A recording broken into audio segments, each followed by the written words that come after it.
As industry leaders in commercial truck driver training, our programs go beyond the minimum licensing training of other schools. At TTCC, you're trained on real loaded trailers under realistic conditions, during the daytime and at night, in the city and on the highways, under various challenging conditions. This extra training means you graduate as a job-ready professional with more than just a license. We offer a variety of programs to accommodate different levels of skills and the flexibility of full-time, part-time, private one-on-one training or group instruction. Your training days are tailored around your personal schedule, and you'll receive your own personalized timetable.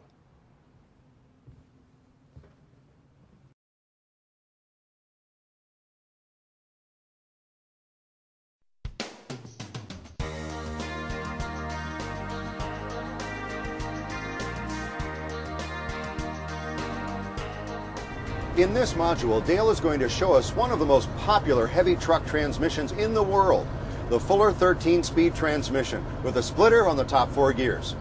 Eaton makes a 13-speed, and it's quite a versatile transmission. You can take and run it as a 13-speed. You can run it as a ratio-controlled 13-speed. You can run it as an 8-speed or as a 9-speed. I see that this transmission has 2 air controls. What are they, and what do they do? The 2 air controls are the high-low range valve that we've seen earlier, and then the splitter button. The splitter button is used when you're in high range to select the top 4 gears. The 13-speed transmission shifts basically the same as a 10-speed. However, now we've got a splitter button that we can use when we're on the high side of the transmission.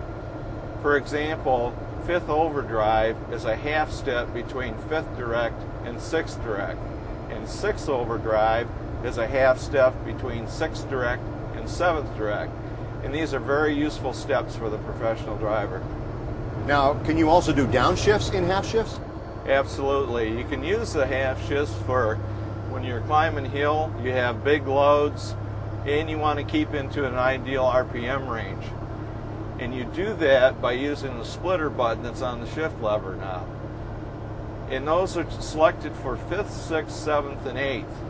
And when you want to go into direct for those gears, you move the splitter button to the back or rearwards.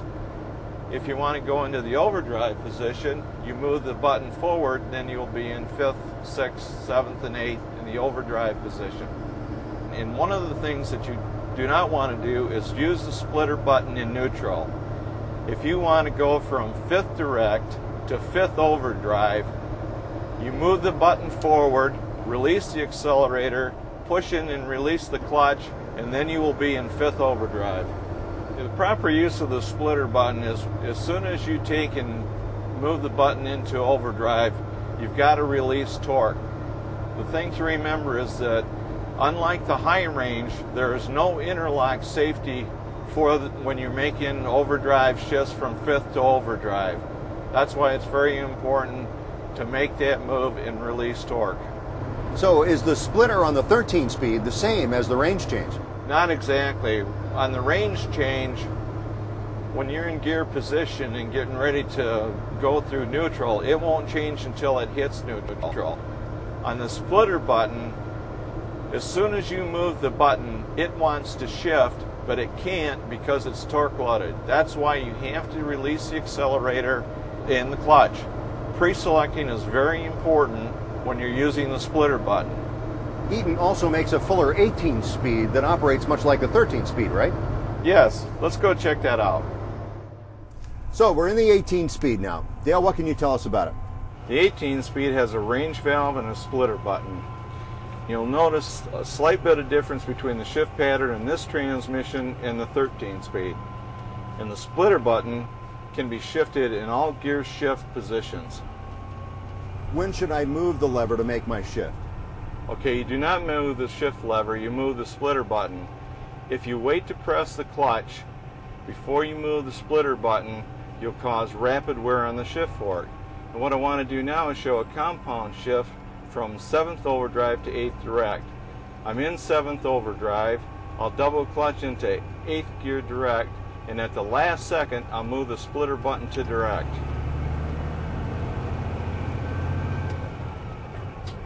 Now we're in 8th direct. Is it all right to skip shift on an 18-speed? Yes, it is. The only thing that you have to take in consideration is your load and your terrain.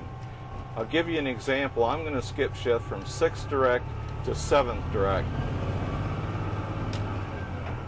Now we're in 7th direct. Downshifting can be accomplished by doing either the button only or a complete lever shift or a compound shift. If you're going to do just a splitter button, I'm in 8th direct right now. To go into 8th overdrive, I move the splitter button forward, release the throttle, push in the clutch, and now I'm in 8th overdrive. To make a compound downshift, what that entails is doing a complete lever shift and a button shift. I'm currently in 8th direct right now, and I'm going to make a shift into 7th overdrive, a downshift. What you do is you move from 8th direct with a double clutching shift, and when you get into 7th overdrive, you're going to move the splitter button to the overdrive position while torque is released. After that, it'll complete its shift and you'll be in 7th overdrive.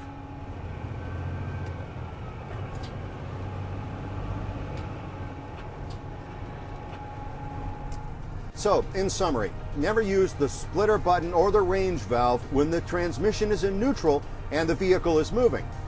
And remember, never to wait to make a shift after you've moved the splitter button. As soon as you move that splitter, you have to make the shift. If you don't, you're causing friction and wear on it. So as soon as you move that button, make your shift, and you'll save your transmission a lot of unnecessary wear.